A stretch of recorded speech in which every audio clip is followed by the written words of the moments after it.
ડોલવણ તાલુકાના ગામોના લોકોની પાણીની સમસ્યાને લઈને સતત ઓફિસે રજૂઆતો કરવા છતાં મજબૂર બન્યા. પાટી ગામના લોકો પાણી સમસ્યાને લઈ મામલતદાર ઓફિસનો ઘેરાવો કર્યો હતો. ગતરોજ ડોલવણ તાલુકાના કણધા ગામના લોકો પાણી પુરવઠા અધિકારી ઓફિસ વ્યારા ખાતે માટલાઓ લઈને પહોંચ્યા હતા અને હવે શુક્રવારના રોજ પાટી ગામના લોકો સમસ્યાને લઈને ડોલવણ મામલતદાર ઓફિસે પહોંચ્યા હતા.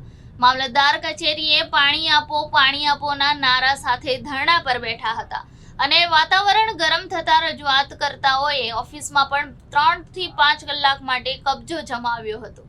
રજૂઆત કરતા પાટી ગામના લોકો અને સ્થાનિક આગેવાનો દ્વારા જણાવવામાં આવ્યું હતું કે જવાબદાર કર્મચારી અધિકારી દ્વારા સ્થળ મુલાકાત લેવામાં આવે છે, છતાં સમસ્યા ત્યાંની ત્યાં જ.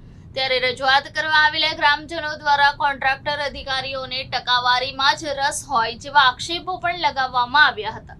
ગ્રામજનોની મૌખિક માહિતી આપતા જણાવ્યું હતું કે અમને આજે લેખિતમાં આપો તો જ અમે અહીંથી ઘરે જઈશું. 4 થી 5 કલાકની ભારે જહેમત બાદ અધિકારીઓ દ્વારા ગ્રામજનોને બાંહેધરી આપવામાં આવી કે 4-5 દિવસમાં પાટી ગામમાં પાણીની સમસ્યા દૂર કરશું.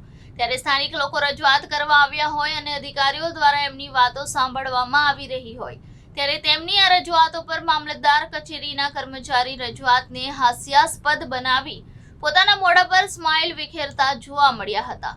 હવે લોકોની જે માંગ છે તેને ધ્યાનમાં લઈ લોકો સુધી પાણી પહોંચાડવામાં આવે છે કે પછી લોકો આવી જ રીતે ઓફિસમાં આવીને ધક્કા ખાતા રહેશે અને ઓફિસમાં બેઠેલા જવાબદાર અધિકારીઓ કર્મચારી જાડી બુલેટ પ્રૂફ ચામડીના અધિકારીઓ ખરેખર કોઈ નોકર કાર્યવાહી થશે તો એ આવનાર દિવસોમાં જોવું રહ્યું. મારું નામ રાકેશભાઈ ભરતભાઈ પટેલ, ગામ પાટી, કાકાબળિયા, ફળિયું. અમારે પાણીની સમસ્યાને લઈને અમે આજે મામલતદાર કચેરીમાં બધા આવ્યા હતા. એના માટે અમે પાણી પુરવઠાના જે તે સંકલિત અધિકારીઓને અમે અહીંયા રૂબરૂ બોલાવ્યા હતા. અમે કોઈ આવેદનપત્ર નહીં આપવા આવ્યા હતા. અમને સીધું સોલ્યુશન જોઈતું હતું. આવેદનપત્ર તો કેટલાય આપ્યા પણ એનું કોઈ સોલ્યુશન કોઈ દિવસ આવ્યું નથી.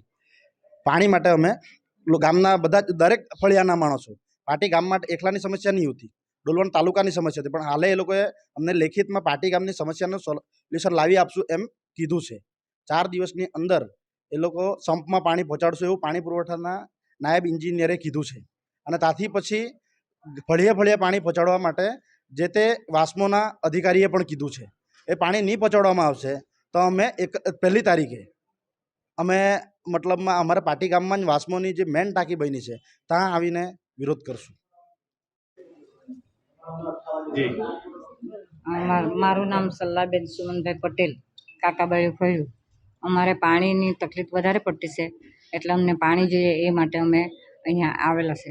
આજે 5 કલાક ભોગાવીને અહીંયા ભૂખા તરસા ઊભેલા હતા ને આ લોકોએ લખાણ કરીને આપેલું છે અમને તો 4 દિવસમાં પાણી નહીં આવે ને તો આ ટાંકી તોડવામાં આવશે. તમને વિશ્વાસ છે અધિકારીઓ પર? વિશ્વાસ નથી અમને. આવા અધિકારીઓ તો કેટલાય અમને સપોર્ટ આપ્યો ને પછી એ લોકો ભૂલી જતા છે. એટલે એ જ કારણે 4 દિવસમાં પાણી નહીં આવે તો આ ટાંકી તોડવામાં આવશે.